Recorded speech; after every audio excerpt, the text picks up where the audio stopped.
Hey guys, I wanted to give a warning because today's episode will include some details about the murder and sexual assault of minors that may be difficult for some of you to listen to, and for others, it just may not be age appropriate. I just wanted to let you know before we get started.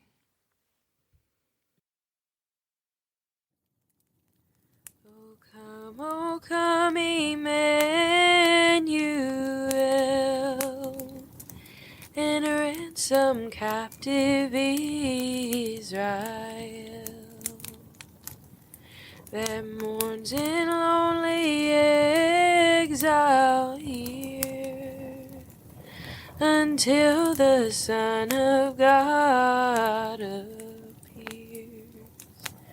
Rejoice, rejoice, Emmanuel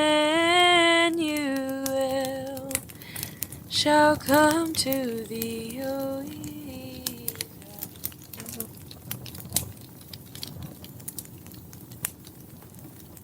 I'm Darlene. And I'm Melody. This is Hard Times and True Crimes. So it's finally December. We're getting ready for Christmas. Yes, lots of events coming up. I wrapped so many Christmas presents today, actually with your pastor's wife. Oh, with Diana. Yes. So that was really neat. We did that with Grace Giving. Nice. We have some new supporters. We do. We have several shout outs to give. We've had lots of support come in, and we are so grateful for that. We are. Cynthia Gordon bought us a coffee, and we thank you so much for that, Cynthia. And Ricky Allred, who is a friend to us, he actually took us out for lunch at CJ's in Asheboro here. We like to meet with him periodically, but he bought our lunch, and so he's always been a great supporter. But he gives us a lot of historical information and ideas for shows, and he's taken us on a field trip before. So thank you, Ricky, for your support of the show and for our meal, which was wonderful. It was awesome. And also, we want to say thank you to Darren Trogdon. Thank you for buying us a coffee. Yep, he bought 2 coffees. And also a shout out to Darren. Congratulations, because he just found out they're having a baby. I know. I saw that. Congratulations. Yes. And also, we want to shout out Angel Smith. She actually became a monthly supporter of ours. Yeah, so in case you didn't know, not only can you buy us an individual coffee if you want to on the Buy Me a Coffee page, but we have 3 tiers of membership if you wanted to be a monthly supporter. Our $5 level of $5 a month, we call that an infraction. Our middle of the road, $10 a month is misdemeanor, and that's the one that Angel did. And then if you are real solid, you can go with the felony tier for $20 a month. Yes. Thank you so much for your support, guys. We really appreciate y'all. Yes, it helps tremendously. Okay, so for my coffee news, I just bought the sugar cookie Starbucks creamer. Oh. And I'm making my own lattes, of course, with my Nespresso. But let me tell you guys, if you have not tried it, that creamer is great. Is it full of sugar? I mean, it sounds like it. Yeah, well, it's like 15 calories. I only use 15 grams. Bad. It's really not that bad. Yeah, so it's not that much of a splurge. Okay, I want you to make me one of those. Okay. Maybe before we take our little field trip next week. Definitely. My daughter-in-law, Journey, actually turned me on to that. So thanks, Journey. Yeah. Okay, guys, I always love to do seasonal stories. And so this one is no different. This murder happened December 23rd in 1881. We're going to take you guys to Ashland, Kentucky. Mrs. Gibbons and her youngest son, Sterling, were traveling to Ironton, Ohio from Kentucky. And it actually wasn't that far. I mean, it was like a train ride away. But she was going for the night to visit with her other married daughter, Kate Shore, to spend the night with her and then to go to the general store over there in Ironton. Before she left, Mrs. Gibbons did what she promised her daughter she would do. So Mrs. Gibbons had a 14-year-old daughter named Fanny, and she went over to her neighbor's, Mrs. Thomas, to ask if her daughter, Emma, could spend the night with Fanny while she was gone. The girls were best friends, and being that she was just across the street, Miss Thomas didn't mind Emma staying over with Fanny. Plus, her 17-year-old brother, Robert, was going to be there at night as well. But then he'd have to get up and go to work. The next morning, he worked as a nail feeder at a local mill. And so Mrs. Thomas assured Mrs. Gibbons Emma would stay and hang out with Fanny, and she would stay there until somebody got home the next day. Was Robert Fanny's brother? Yes. Made Mrs. Gibbons feel better. Not that her daughter needed a babysitter, but, she just didn't want her to be by herself. Right. I can imagine, too, how excited the girls would have been. First of all, it's almost Christmas. This is December 23rd, and they're on holiday from school, and now they're getting to have a sleepover. Good times. Exactly. Fanny, like I mentioned, she was 14 years old, and Emma was going to be 14 in 5 days. They were very close in age. They had a lot in common. Around 6 p.m. that night, Emma kissed her mother and stepfather goodbye, and she walked over to the Gibbons house. Mrs. Thomas went to bed that night, woke up the next morning as usual around 4:30, and kind of glanced over at the Gibbons house just on impulse, and everything was quiet. She didn't notice anything. And so she started her fire with a little bit of kindling that she had before she went out to bring in some more firewood. After Mrs. Thomas looked over again at the Gibbons house, and this time she thought Robert must have been up earlier than usual for work because it looked like a lamp was burning in that front window. She walked outside to try to get a better look because it was awful early, even for Robert to be up. But that's when she realized that it wasn't a lamp. It was flames coming out of the window. Oh, no.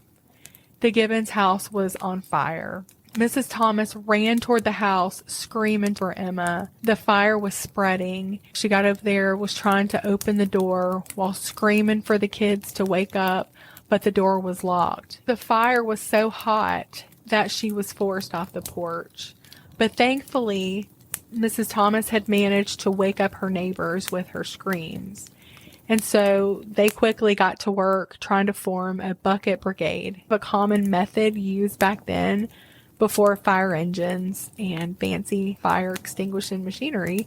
They'd just pass buckets of water to each other in kind of an assembly line to extinguish the fire.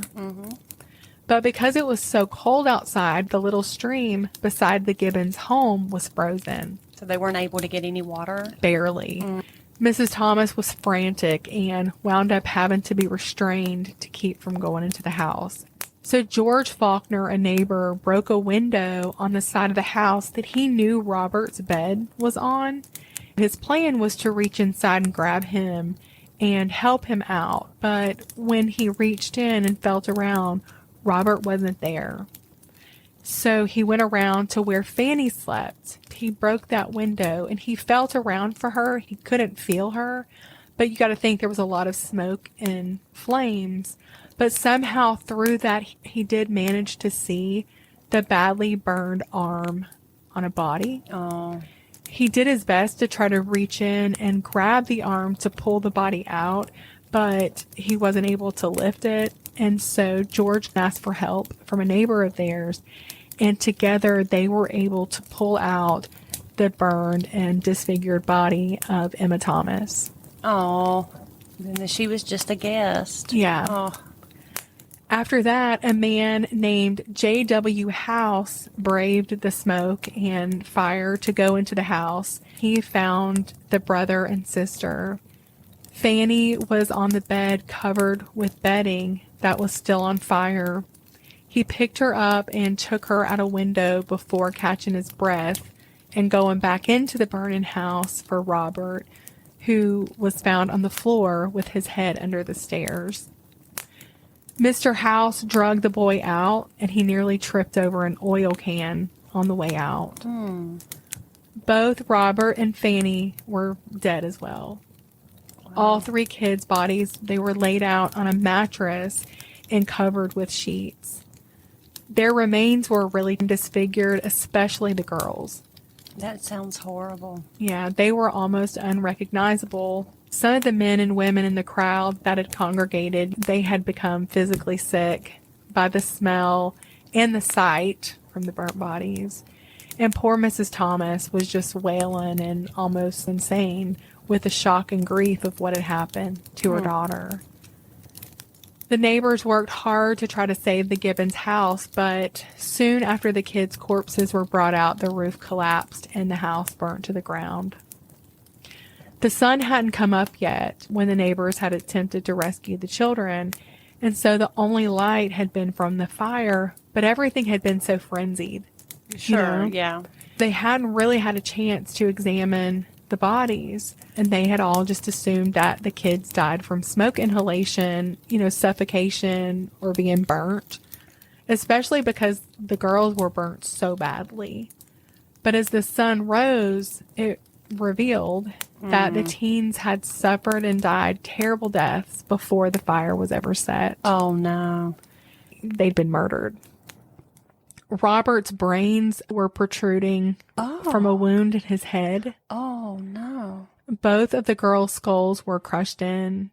Blood was discovered on bedding inside the house. I mean, it wasn't completely burned up, so they were able to, still see blood on some of the bedding and pillowcases. But the fire was set to try and cover that up Yes. and get rid of that evidence, I guess. Mm-hmm. Wow. Now, Robert wasn't burned up as much as the girls were. Like I said, the girls were almost unrecognizable, with their midsections and bottom halves burned particularly bad. They realized that the girls had literally been set on fire in the bed with an accelerant and that oil, the man had tripped over. They also found an old axe as well as a crowbar, and both had hair and blood on them. Good grief. It was clear that these had been the murder weapons.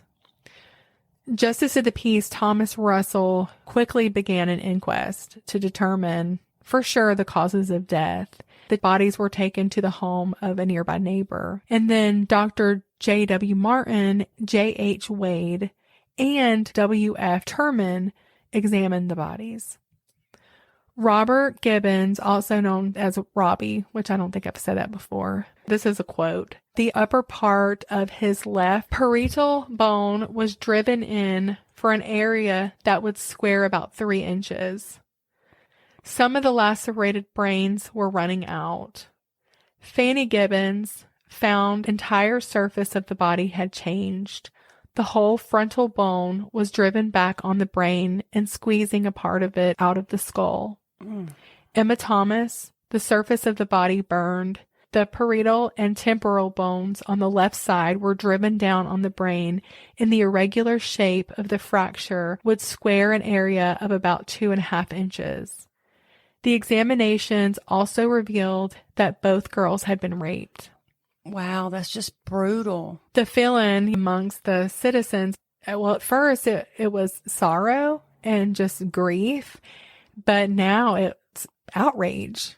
They are like, who, in our community could have done such a terrible thing? And probably a little bit of fear. Yeah. Oh, yeah. Like all the things, of course, they wanted justice. Yeah. For and these were kids. Yes. When kids are murdered, it's like, we just feel so much for the parents because we can really sympathize and put ourselves in their place. And we kind of look at our own kids like that could have been them. And our sense of justice for them, I think, is stronger. It is. And now somebody had to take this terrible news to Mrs. Martha Gibbons. The mother who had gone out of town and let her know that her children were gone. Yeah. But a year prior, she had lost her 5-year-old son, Harry. To what? Just it an was a accident? sickness. Yeah. Oh. Some kind of a sickness. And now here she's lost 2 more of her children in such a horrible way. I cannot. And that's what they were thinking. They're like, is she even going to be able to survive this? C.C. Geiger, he actually was partial owner of her house that had burned down. And his wife, Margaret, her other neighbors, the Powells, along with Dr. J.D. Tiernan, made the trip to Ironton to give Mrs. Gibbons the worst news of her life. Sure. You can imagine how she took the news. She, of course, blames herself for leaving. She was having issues with her husband. In fact, he wasn't even there. So she blames him. At 2 p.m. on Christmas Eve, a meeting was held at the Aldine Hotel. Mayor John Means held the meeting, and the local citizens had actually collected $200 as a reward to be given to the person who gave the information that led to an arrest. They also raised money to donate to the families and to pay for detectives to work on the case. But now that money, that $200, was quickly brought up to $3,000. Sounds like That's quite a lot of bit money for the 1880s. It was a lot of money. Yeah. On Christmas Day in 1881, the Cincinnati Enquirer wrote, "It doesn't seem possible that the perpetrators of this fearful crime can long escape detection. It is safe to say that their tenure in life will be very brief after they are caught and returned to Ashland." Oh, yeah. Excitement in Ashland and the vicinity is at a fever pitch, and if the human devils are captured, they will likely not be accorded the formality and monotonous delay of a jury trial. From the way in which people talk, it will be a miracle if lynch law does not prevail. They were not playing. They were serious. And the papers are kind of pushing that vigilante justice too, as you can tell. Yeah, it sounded like it. But, I mean, I could imagine why they would Oh, yeah. want that. Absolutely. And the people, I mean, that's the sentiment. Yeah. But you just better hope that you're not the one they think did it. Because, of course, we've talked about this. You start looking at everybody. Well, this person was acting weird. And what about this person? If you happen to be a stranger that was passing through town at that time, I mean, goodness. Right. Which is why we have a court of law to begin with. Yeah, there's due process for a reason. Yeah. A.C. Campbell, a cashier at the Ashland National Bank, John Calder Hardware, a merchant, and John Russell, who was president of the Norton Iron Works, were three good men in the town who were elected as the Citizens Committee. And they would be the ones to hire the detective, and they would be in charge of the distribution of the donations for the families. And they were just, I guess, the level heads. They really were wise men, and they wanted justice to be carried out the right way. So they did their best to approach the situation with cool, calm heads and not to let their emotions, overtake them. The committee hired a 42-year-old detective by the name of John T. Norris from Springfield, Ohio. He had a good reputation, and he had solved another well-known crime, and so I think they were like, yeah, this is the guy we want. So Monday, December 26th, the day after Christmas, the children's funerals were held at the Methodist Episcopal Church. It was overflowing with mourners who came to pay their respects to Robert, Fanny, and Emma. About 80 nail feeders who had worked with Robbie walked from the mill to the church. Despite the falling snow and freezing cold temperatures, wagons, horses, and carriages lined the roads in the biggest funeral procession that Ashland had ever known. Reverend T.S. Wade, he preached, and the overall feeling in the air was just this deep sorrow. Though the Reverend did his best to give some words of comfort. At the graveside, the mothers of the children were inconsolable. They just cried out loud. You can just imagine how devastated that they were. Yeah, those poor, poor mothers. Their neighbors were deeply sympathetic and promised the mothers that their children's deaths were not going to go unpunished. Can't help but think that Emma's mother was probably, I mean, you would be thinking, why did I let her go over there? Like if I hadn't, if only I hadn't let her go. And she was so close, or like, why didn't I hear anything? Yeah, there had to have been some screams. Detective Norris, he started that investigation really the morning of the funeral, that Monday morning. He went straight to the crime scene, searching for clues. Later that afternoon, he started interviewing friends, family, neighbors, other potential witnesses. After interviewing Martha Gibbons and learning that her husband, John, had been away from home for over a month, his questions, they were heavily focused on him.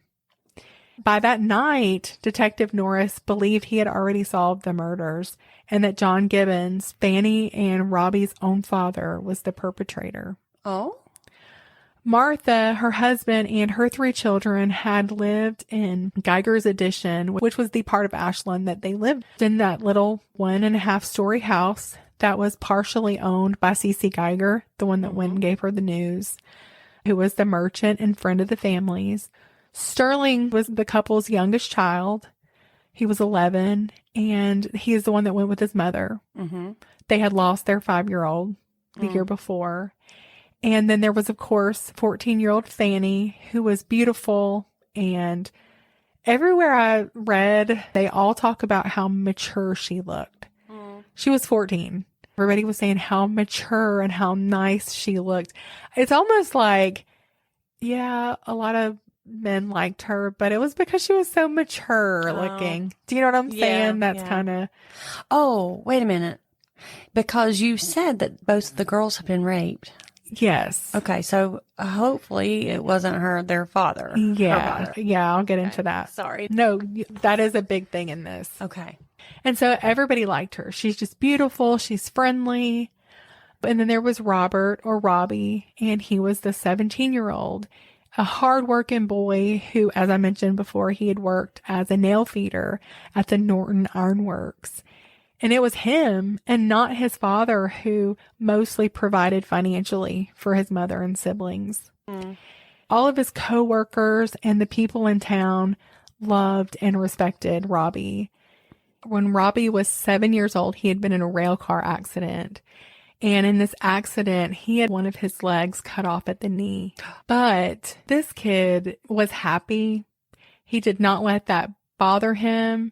He had the work ethic of 10 grown men. Well, and he's providing mostly for his family, even so he's working like that and everything. Yeah. You know, he had to use crutches. Yeah, wow. There were no prosthetics back then. Yeah. This was so sweet when people would feel bad for him and they would just mention, oh, I feel so bad. He would remind them that this world was not his home and that one day he was going to have both of his legs again. Oh, that's so I know. sweet. Like, he seems so spiritually mature for his age. He and such a was. good attitude about life. A great son to his mother, a great brother to his sister, and people that he worked with. He just really earned their respect because it wasn't like he expected, well, I have a disability. No, he worked hard and he proved himself and just, you know, salted the earth. Yeah, I'm glad to hear that because at the very beginning of the story, when you started saying that she was okay because the older brother was going to be home, You were I thought, nervous. oh no, I hope this older brother is not a horrible person. No, So he was a good person. Oh. Martha, the mother, had grown up in West Virginia. And even when she was young, she had always looked forward to a day that she would be able to start her own family. When John Gibbons started coming around, even though he was 20 years older than her, he swept her off of her feet. They had this really quick kind of whirlwind courtship, even though her family was not happy about it at all because of the age difference. She loved him. Yeah. And so the age difference again was 20 years. wow. But she was good with it. She married him. You know, he had a little bit of money. He was smart, but he had been married before, and her family, they just weren't happy about it. They were like, this is not what we wanted for you. Well, I don't blame them. But she did it anyway. And their marriage was in the beginning marked with a lot of kind of ups and downs. The first place that they settled in was Point Pleasant, West Virginia. John was really well liked there. And in fact, he was actually elected town marshal. Things were going well for them. John was a carpenter by trade, and he had even got a contract to help build the new county jail. And they started their family. Things were at that time going great, but the jail caught fire and burned to the ground. And John ended up losing everything he had put into that. Okay. He didn't get any money for that or anything like that. He didn't do that. Like, he was actually devastated by that fire. Okay. Yeah. So then they had to move to Missouri. Well, they didn't have to, but they chose to move to Missouri to kind of get a new start. And there he bought some land and, you know, they continued to grow their family and they started to prosper again. But John was called to the Civil War. Oh, yeah. When he returned home, his land had been confiscated. Yeah. you come back, you've worked hard, and now he's having to start all over again. And God knows what he faced in the war. A lot of men were changed after sure. coming home from the Civil War. And that could very well have been the case with John Gibbons. Okay. So anyways, he takes his family back to West Virginia for a while, and then they moved to Ashland, Kentucky. A lot of people in Ashland really liked John there as well. In fact, when he first moved to town, the people wanted him to run for mayor, and he did, and he almost won. Wow. So, I mean, he was well liked. He was. He's not a scoundrel. No. Okay. But things had changed between the couple. It just kind of reminds me of the Ingalls, Charles and Caroline. Caroline and Charles, yeah. Yes. How they just had setback after setback after setback. Yes. And this is kind of the case with this couple as well. He just started spending a lot of time away from home. He would just leave for these spells. And then he'd come home for a while and then leave again. And go where? Just wherever he'd go somewhere and work, or he would just leave home. I think a lot of it may have had to do with drinking. Like I said, I don't know if he was changed by the war. I do know that his financial situation really bothered him a lot. Okay. Martha told Detective Norris that her husband had even asked her to commit suicide with him. What? Yes. Yeah. I don't know what to make of that. And they have kids. They have kids. And of course, she was like, no. And she was scared for her kids' safety. I'm wondering what's up with this guy. Right. What's going on with him? I get you were in the war and you've seen some horrible things, but I don't know. That seems a little excessive. Right. To ask your wife to do that with you. I don't know. And it's said that John Gibbons on many occasions had actually threatened to burn the place down. All right. Yeah. So Detective Norris had theorized that John came home from Ashland that night intending to kill his family and then himself.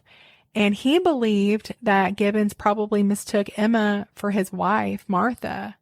But the girls were, as far as the coroner goes, the girls were raped, right? Right. But this Detective Norris thinks they made a mistake in their examinations. He thinks the bodies were burned really badly and that the coroners are wrong.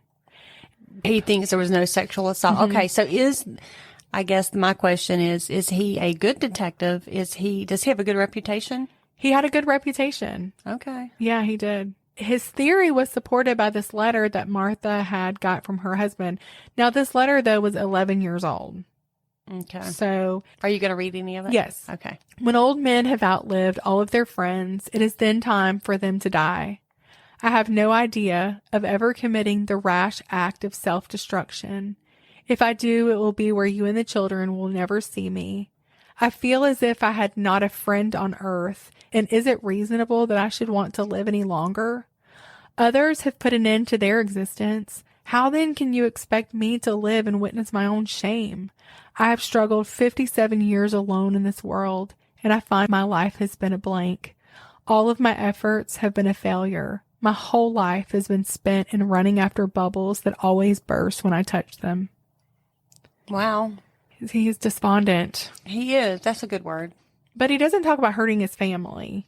I mean, it just sounds like he's very depressed with the way that things have gone in his life. I mean, it almost sounds to me like a little bit like a midlife crisis kind of thing. Like, right. I'm looking back at my life and don't have anything to show for it. And so, therefore, what is there for me? But Martha had told the detectives that for years she feared that John would do something like this. Okay. Now, to me, that's very telling. Right. If the wife was fearful, that makes me think, Yeah.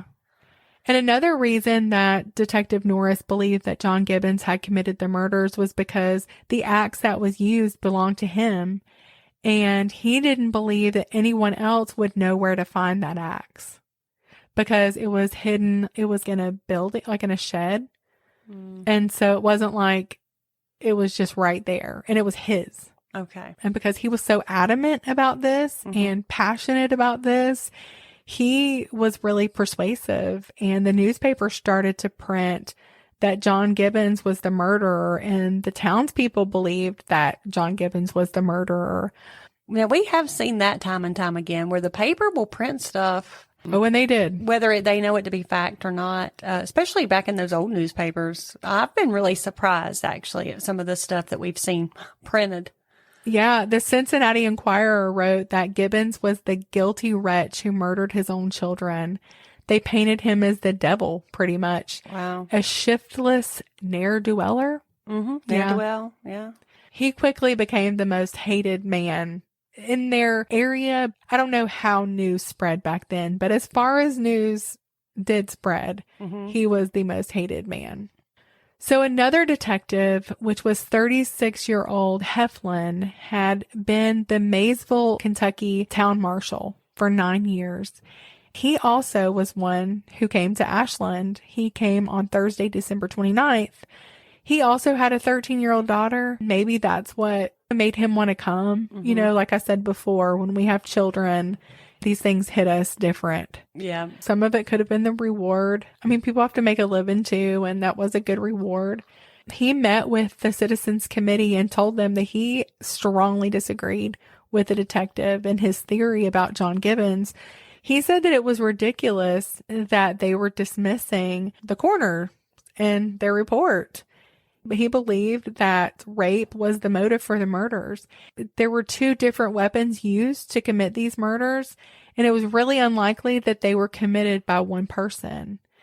And the timing of the interrogation, he felt Martha is distraught over losing her children. She's angry. He just felt that whole thing was in bad taste. And, you know, she was probably needing somebody to blame. He wasn't there.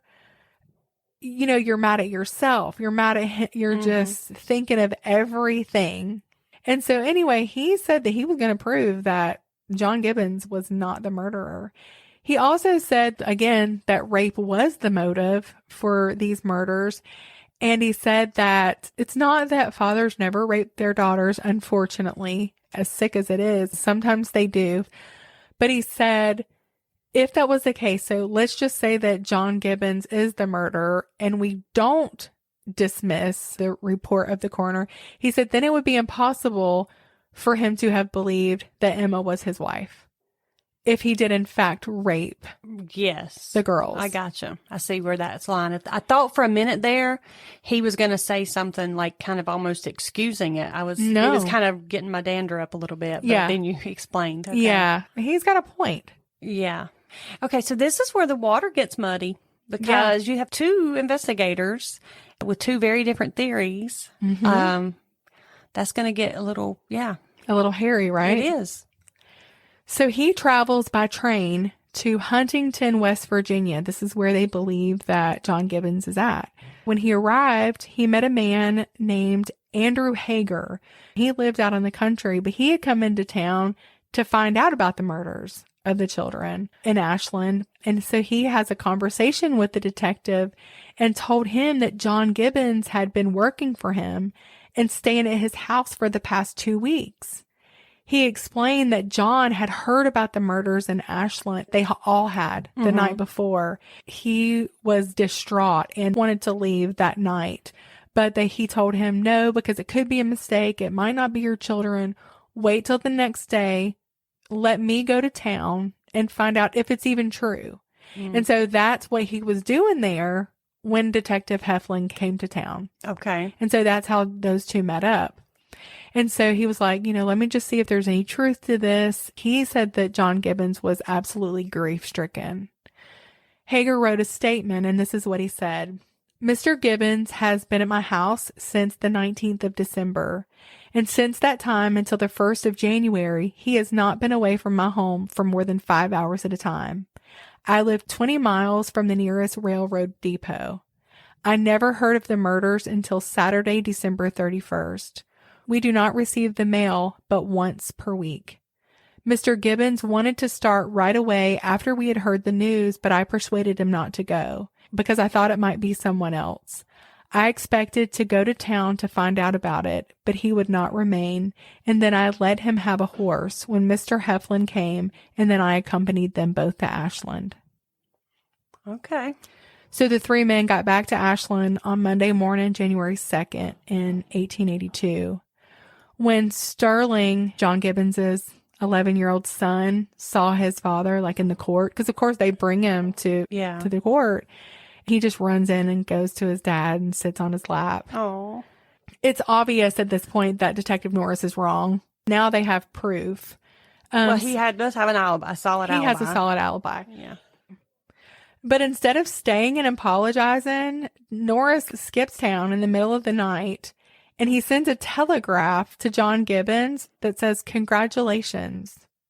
What? Instead of saying, "I'm sorry Yeah. that I..." It's like, "Congratulations, you got away with it," or something? Like, he still doesn't believe it, maybe? Maybe, but it was just terrible. Yeah, and he sounds like he's arrogant. And Oh, yeah. And John Gibbons, being falsely accused of the murder of his own children. Yeah. Thanks to Norris, his reputation never really fully recovered, because there are people who are never going to not believe. I've been watching the John Bonet Yes. Netflix documentary. Yes. It makes me think of that, because there was that one detective, maybe more than one, but there's one that wrote a book. He was so set on his theory that he had tunnel vision. He was so convinced it was the parents that he put stuff out there in the media.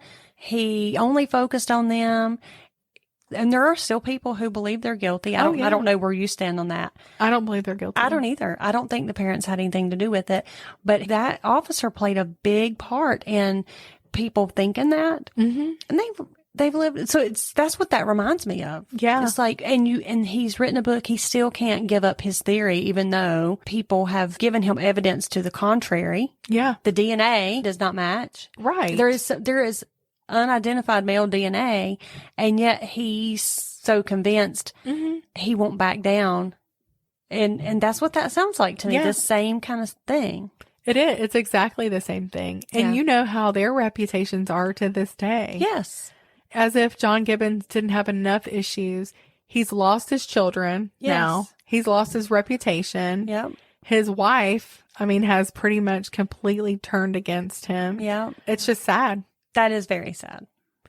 10 days after the murders, a man named George Ellis, a pretty upstanding man in the community, he lived near the Gibbons house. He went into Powell in Ferguson's store to buy himself a cigar. And, conversation had always turned to the murders. And so the clerk struck up a conversation with him and said, "Hey, John Gibbons came back and his skirts are clear of the crime. So I wonder who's going to take the fall now." And it was really weird, because Ellis just became noticeably nervous and agitated.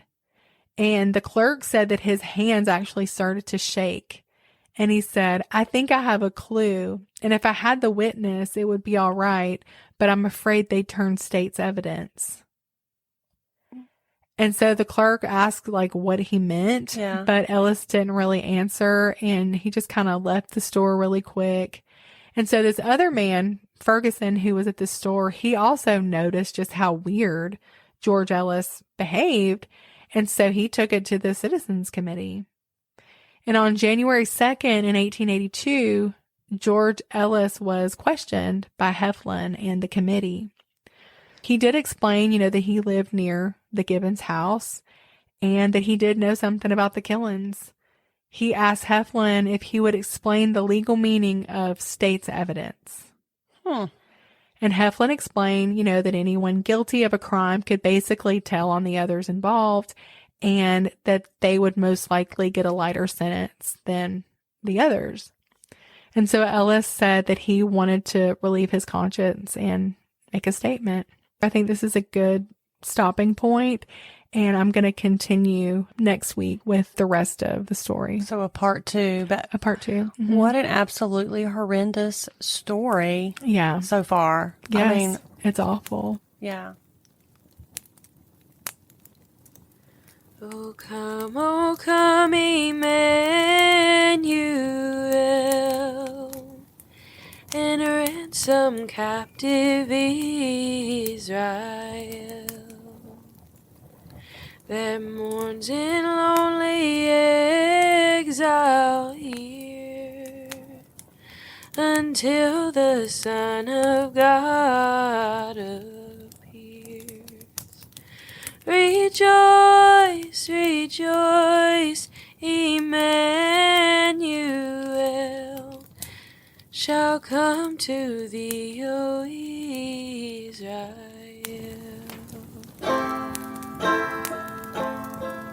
O come, thou day spring, come and cheer our spirits by thine advent here. Disperse the gloomy clouds of night, and death dark shadows put to flight. Rejoice, rejoice, Emmanuel shall come to thee, O Israel.